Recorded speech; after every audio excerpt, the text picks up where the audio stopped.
The brass bell above the door of Harmon and Sons Mercantile had a particular voice. Not a clean, bright ring like the bell at the schoolhouse, but a low, slightly flattened clang, the sound of old metal that had been struck 10,000 times and carried the memory of every one of them. It was the first thing Eleanor Voss heard each Saturday morning when she arrived to open the store, and it was the sound that had measured out the last 3 years of her life in Cedar Hollow, Montana. She did not need the bell to tell her when he arrived. She always knew. The clock above the dry goods counter read 8 minutes past 10 when the door swung open on the last Saturday of October in the autumn of 1887. The man who entered did not rush. He never rushed. He stepped through the doorway with the same measured, unhurried movement he had used every Saturday for as long as Eleanor could remember, his boots crossing the threshold at precisely the same moment they always did, as though he were following a groove worn invisible into the floorboards beneath the welcome mat. He was not a young man, somewhere past 40, though the Montana sun made such things difficult to judge. He was lean in the way that hard work makes a man lean, not thin but spare, without a single unnecessary thing about him. His coat was plain canvas, his hat a flat-brimmed felt that had seen several winters. He wore no watch chain, no decoration of any kind. He was a man who had edited himself down to his essential elements. His name was Garrett Neal. He owned the small sawmill at the edge of town, and he had lived alone in the house beside it since his wife had died of the fever 4 years past. Eleanor knew all of this the way she knew the inventory of every shelf in the store through patient, careful observation. Over time, she was 22 years old. She had arrived in Cedar Hollow 3 years prior, following her widowed uncle, who had purchased Harmon and Sons from the retiring Mr. Harmon and promptly fallen into poor health, leaving the management of the store largely to her. She had a quick mind, a gift for numbers, and the kind of composed, watchful face that people tended to underestimate, which suited her fine. She had dark red hair pinned neatly at the back of her neck and green eyes that cataloged everything they saw. She had been cataloging Garrett Neal for close to 2.5 years. He always came in on Saturday, never any other day. He always came in at 10 past 10, or near enough to it that the variance was never more than 3 minutes in either direction. He always went first to the far left wall, where the hardware and tool supplies were shelved. He would stand there for a moment, his hand resting on the edge of the shelf, as though taking its measure, though Eleanor had come to understand that he was not looking at the merchandise at all. He was simply pausing, gathering himself, as a man will do when he has spent a week in his own company and is now required to re-enter the world. Then he would move through the store in the same order, every time. Hardware wall, then the feed corner, then the dry goods counter, where Eleanor stood. He would place his list on the counter, always a list, written in a small, clear hand on a strip of paper torn from the same kind of brown paper bag he used to pack sawdust for the mill floor, and he would wait. He never made small talk. He answered questions directly and briefly. He said please and thank you with the automatic sincerity of a man who had been raised correctly and had never abandoned the habit. He did not smile easily, but when he did, it was a real smile, a thing that arrived without warning and changed the entire geography of his face. Eleanor had seen that smile perhaps 4 times in 2.5 years. She had counted. She was not watching him in any way she would have cared to name aloud. She watched him the way she watched the weather change over the mountains, or the way she tracked the slow shift of the seasons in the goods her customers required. It was observation without intention, or so she told herself. She noticed that his lists were always precisely organized, not alphabetically, not by price, but by location in the store. Hardware first, then feed, then dry goods, mirroring exactly the path he walked. He had mapped the store in his head and organized his needs accordingly, which was, she thought, either the habit of a very practical mind or the habit of a very lonely one, with nothing to interrupt the quiet arrangements of his thoughts. She noticed that he always bought coffee and whole beans, never ground, though she stocked both. She noticed that in 3 years, he had never once purchased anything that could be considered a comfort. No hard candy, no tobacco, no licorice root, nothing that was not strictly functional, except once. One Saturday in February, more than a year ago now, he had set his list on the counter, and then, after a pause, pointed to the small display of seed packets she kept near the register during spring planting season. She had just put them out, perhaps a week early, because the winter had felt particularly long. He had bought a packet of sweet peas. He had not bought seeds any Saturday since. She had never asked about them. She had thought about asking 100 times. It was this quality of restraint, she realized in him, and the answering restraint it seemed to produce in her that had turned simple observation into something she could not fully account for. The bell above the door announced November's first Saturday with its usual flat clang, and Garrett Neal came through it on schedule. Eleanor was behind the counter, filling a large order of dried beans into paper sacks. She did not look up immediately, though she was aware of him the moment he crossed the threshold, the way you are aware of a change in the light. He went to the hardware wall.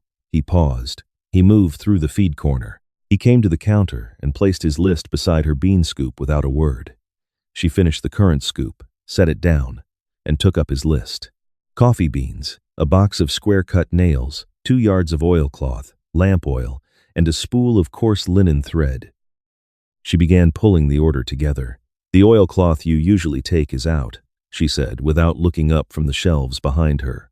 "I have a heavier grade, or I can order the usual weight and have it in by Thursday." A pause. "The heavy grade will do."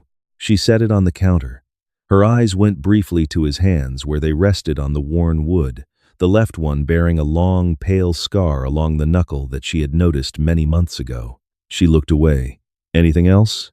Another pause, slightly longer than usual. "I heard your uncle is doing better," he said. She turned.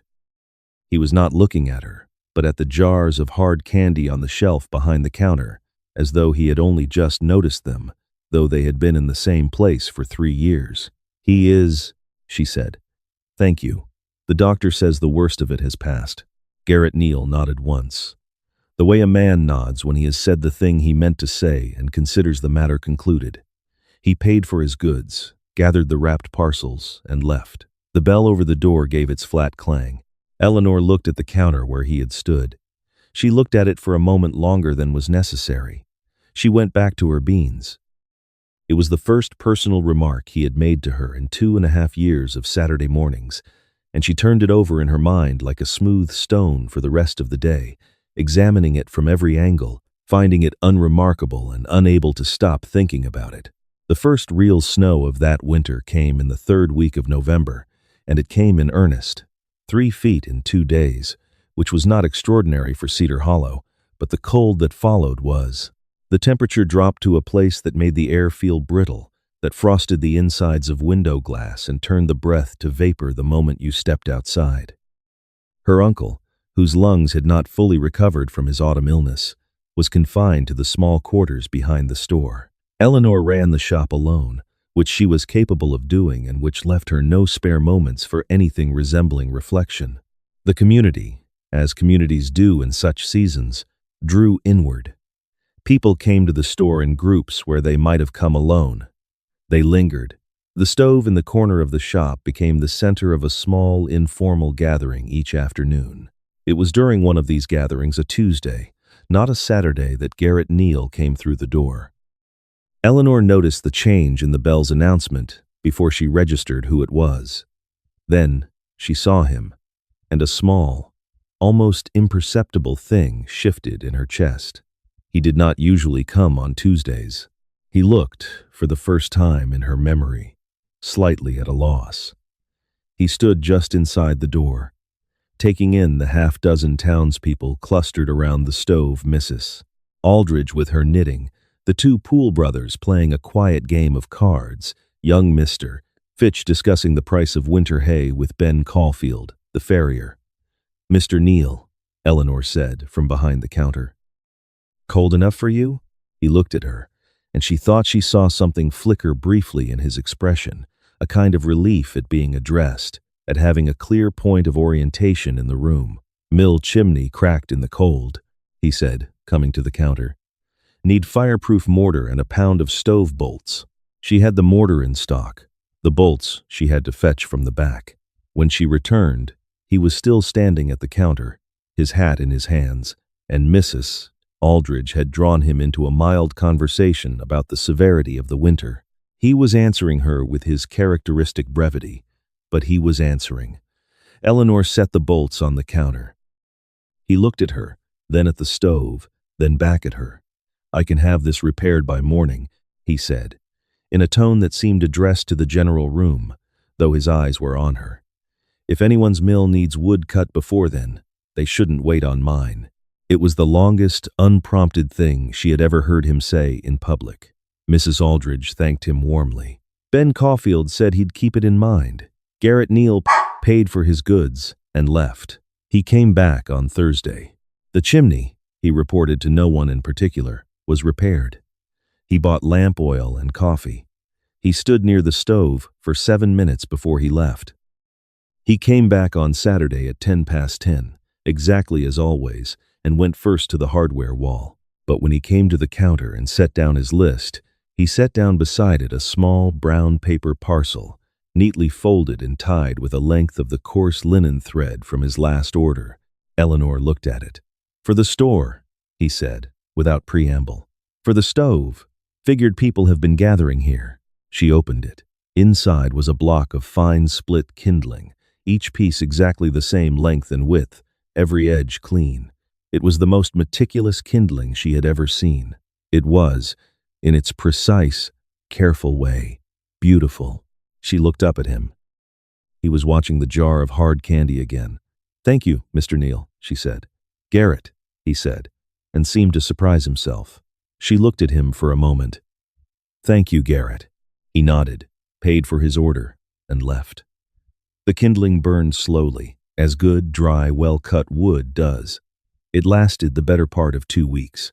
Every time Eleanor fed a piece of it into the stove, she was aware of the precise, deliberate care that had gone into the cutting of it, and she found this awareness hard to put entirely aside.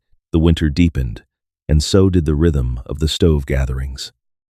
Garrett Neal became a regular part of them, not suddenly and not completely, but in the slow, incremental way that a plant makes its way through a crack in stone.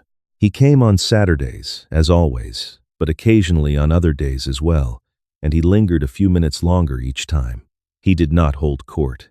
He did not change, in any fundamental way, the essential economy of his speech, but he was present, and his presence was of a kind that the room seemed to settle around, the way a room settles when a reliable piece of furniture is added to it.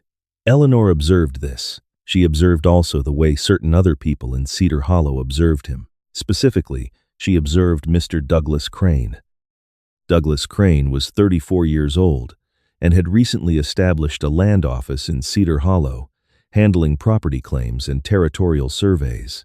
He was a pleasant-looking man with a well-trimmed beard and an easy, professional manner that was very good for his business. He dressed carefully.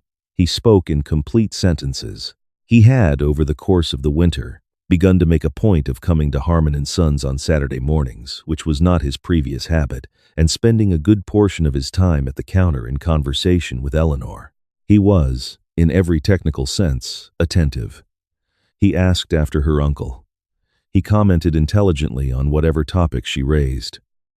He once brought a small bunch of dried flowers from a supplier in Billings, which he presented with a modest, practiced smile, saying only that they might brighten the counter. Eleanor thanked him for the flowers and put them in a small jar of water, where they sat for several days doing their modest brightening. She watched Douglas Crane the way she watched the inventory, tracking it, accounting for it, understanding what it represented. He was a sensible prospect, a good man by all reasonable measure, the kind of man a woman in her position in a town like Cedar Hollow would be well advised to consider. It was on the Saturday that Douglas Crane arrived at precisely the same moment as Garrett Neal that Eleanor understood something she had not fully understood before. They came through the door within a minute of each other. Douglas went to the counter immediately, his natural instinct being toward people and conversation. Garrett went to the hardware wall, his natural instinct being what it always was. Douglas was speaking to Eleanor about a land survey he had completed near the Yellowstone that week, a genuinely interesting account, well told. She was listening and responding appropriately. She was aware, with a peripheral attention she could not suppress, of Garrett Neal moving through the store in his usual order. Hardware. Feed corner. He came to the counter. He stood at a courteous distance, his list in his hand, waiting. Douglas, deep in his story, did not immediately notice. Eleanor did.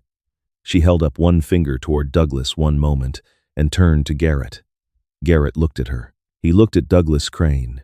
Something moved across his face, quick and controlled, like a shadow passing under still water. He set his list on the counter. "No rush," he said, his voice level. "Finish your conversation." He stepped back and stood near the shelf of almanacs, his hat in his hands. Eleanor looked at his list.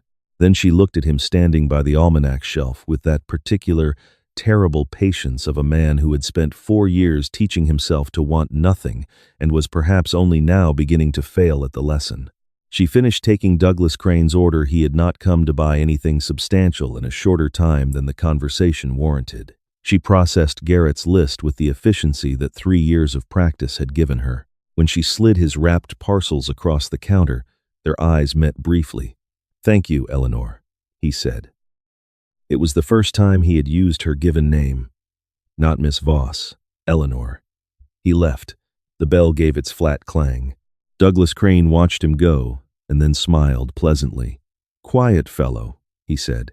"Yes," Eleanor said. "He is." That evening, after the store was closed and her uncle had been settled for the night, Eleanor sat at the small table in the back room with the store's account ledger open before her. Though she was not looking at it, she was thinking about a packet of sweet peas purchased in February of the previous year and never spoken of. She was thinking about carefully split kindling and a spool of coarse linen thread. She was thinking about a man who organized his grocery list by the layout of the room to avoid wasting other people's time, and who had stood by the almanac shelf and said "no rush" with a voice that cost him something to keep steady. She had been watching Garrett Neal for 2.5 years. She had been gathering him detail by detail, the way you gather kindling small piece by small piece, without being entirely sure what you're building toward. She was, she realized, quite sure now. She also realized that she had made herself invisible to him in precisely the same way he had made himself invisible to her. She was behind a counter. He was behind a lifetime of disciplined restraint. They had been watching each other from opposite sides of the same quiet space, and neither of them had moved. One of them would have to. She thought about this for a long time, the account ledger open and untouched before her. On the following Saturday, at 10 minutes past 10, the bell above the door gave its flat, familiar clang. Eleanor was not behind the counter.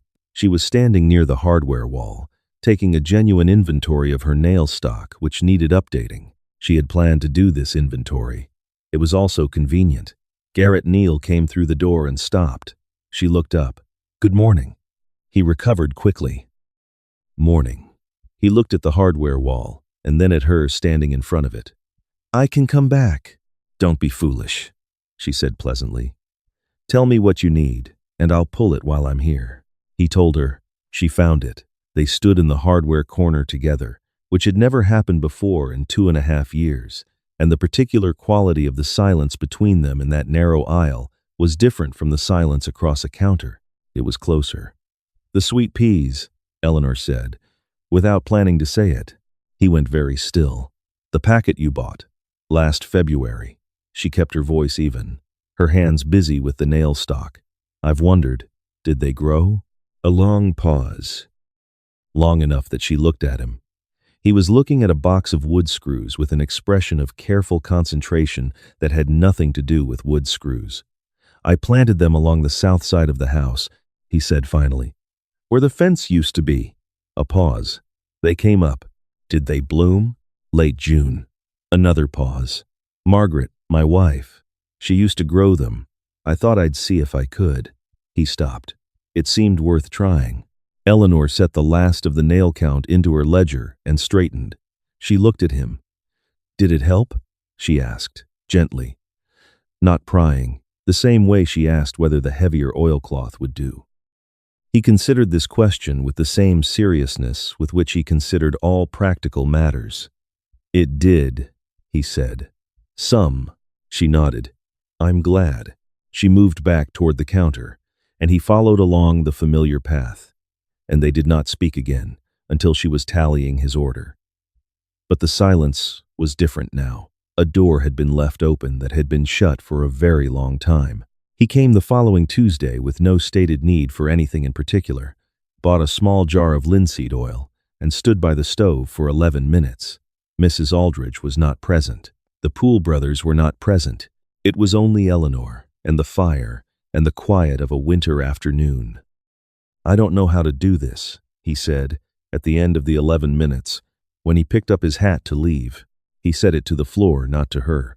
"I know," Eleanor said from behind the counter. "Neither do I, particularly. But I think it's worth figuring out."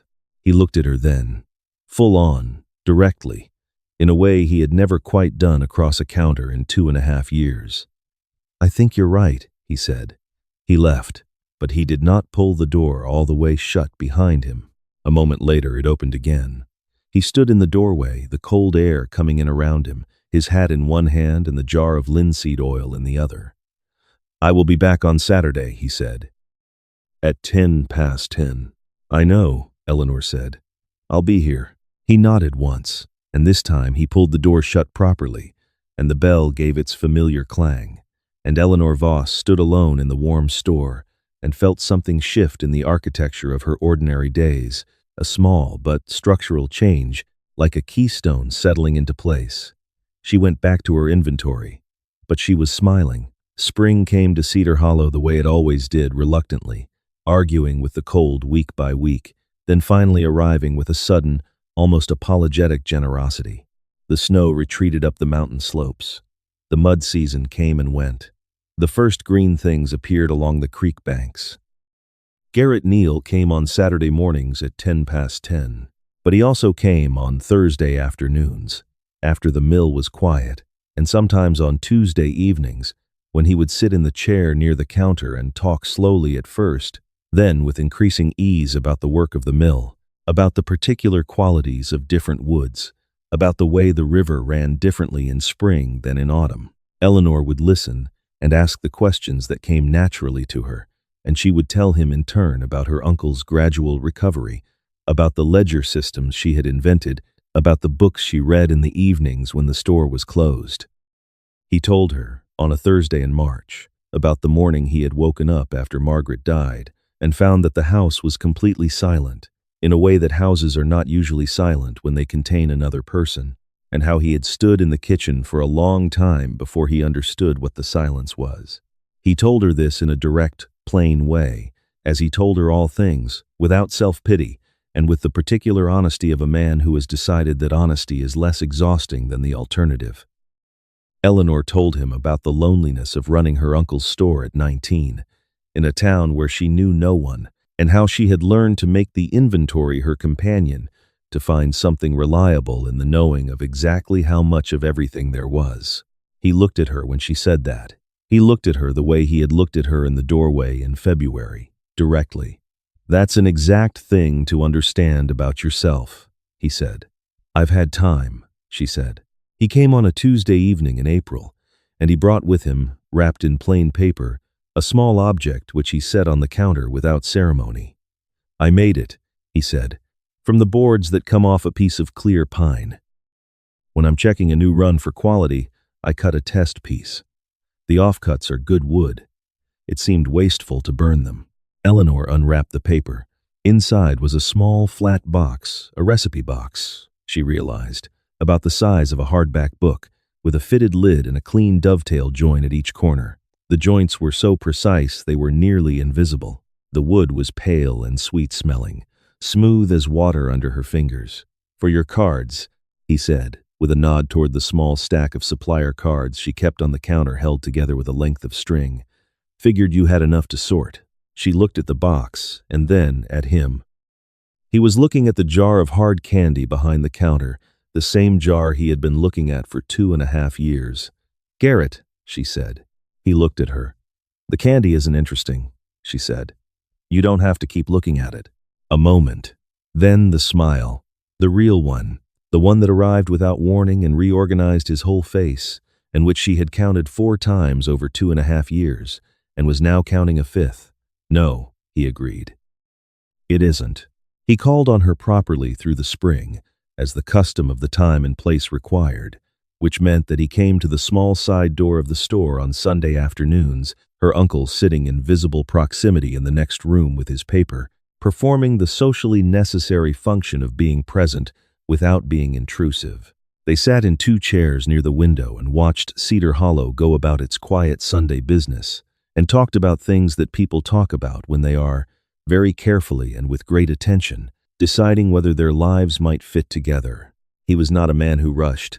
She was not a woman who was frightened of patience. They were, in this way, well suited. Douglas Crane, who was a genuinely decent man, came into the store one Saturday in May, bought a box of surveying pencils, and said, without any apparent bitterness, "I hear Neil's been coming around on Sundays, Miss Voss. He's a good man, steadier than he looks, I think." He paid for his pencils and left, and Eleanor thought that Douglas Crane had understood the situation with more grace than most men would have managed, and she was glad of it. They were married in the late summer, when the high meadows above Cedar Hollow were still green, and the sweet peas along the south side of Garrett's house were blooming for the second time, tangled cheerfully along the fence posts he had put up that spring in the place where the old fence used to be. The ceremony was small. Her uncle stood beside her, recovered enough by then to stand straight and proud. The whole of Cedar Hollow fit inside the small white church on the hill, and most of them came.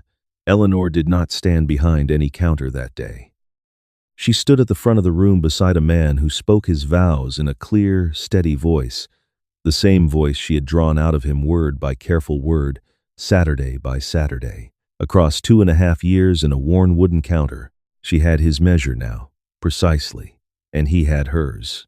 4 years on a warm evening in the summer of 1892, Eleanor Neal sat on the porch of the house beside the mill.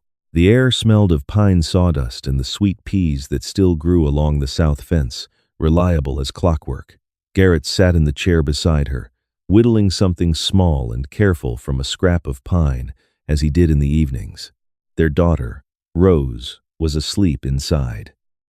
Their son, the new one, not yet 3 months old, was asleep in Eleanor's arms, the warm, absolute weight of him a thing she had not grown accustomed to and suspected she never would. Garrett looked over at the baby without stopping his whittling. "He sleeps like a man with a clean conscience," he said. "He has one," Eleanor said. "He's done nothing yet, whereas I," Garrett said, "have done a great deal and am often kept awake by it." She looked at him. "What on earth have you done?" "I took 3 years to buy a packet of sweet peas and another year to say your name correctly to your face." He kept whittling. "A man can spend a long time not doing the thing he ought to do." Eleanor was quiet for a moment, the baby shifting against her arm. "You always did the thing," she said, "in your own time. The kindling, the box." She paused. "The sweet peas." He considered this, his knife moving in slow, precise strokes against the pine. "I suppose," he said, "I just needed someone who knew how to wait without making the waiting feel like failure." The evening light came down through the pine trees in long, golden bars, and the mill was silent, and the sweet peas moved gently in the evening breeze, and the porch was the kind of quiet that has nothing empty about it. She thought about the bell above the door of Harmon and Sons, that flat, unremarkable clang that had begun to sound somewhere in the second year, less like the announcement of a customer, and more like a particular kind of coming home. She thought about how she had learned to tell the difference between all the things a silence can be, the silence of loneliness, the silence of a room after the wrong person has left it, and this silence, the kind that 2 people build together, detail by detail, season by season, until it becomes the most furnished room they own. That is what a careful love looks like, from the outside. 2 people going about the ordinary business of their days, building something that does not declare itself, that does not arrive with any announcement, It arrives the way the spring arrives in this part of Montana, slowly, fighting for every inch, and then all at once, with such a plain and wholehearted abundance that you wonder how the cold ever managed to hold. It builds itself in small, true things, in a list organized by the layout of a room, in the precise cut of a piece of kindling, in a packet of seeds, and the courage, finally, to plant them, in a bell above a door, and the steady, faithful sound of someone coming back. Sometimes the bravest thing a person can do is simply stay to keep showing up, Saturday after Saturday, even when the words won't come and the heart feels too weathered to try again. Garrett and Eleanor never made grand declarations. They made kindling. They made room. They listened. And in that patient, unhurried making, they built something that outlasted the cold. If there is someone in your life worth showing up for, go ahead and show up. A small note for you. This story was created and fictionalized by AI, crafted with the hope of bringing you a few moments of warmth and entertainment, along with a small, true reminder that quiet love tended carefully is still one of the most beautiful things a life can hold.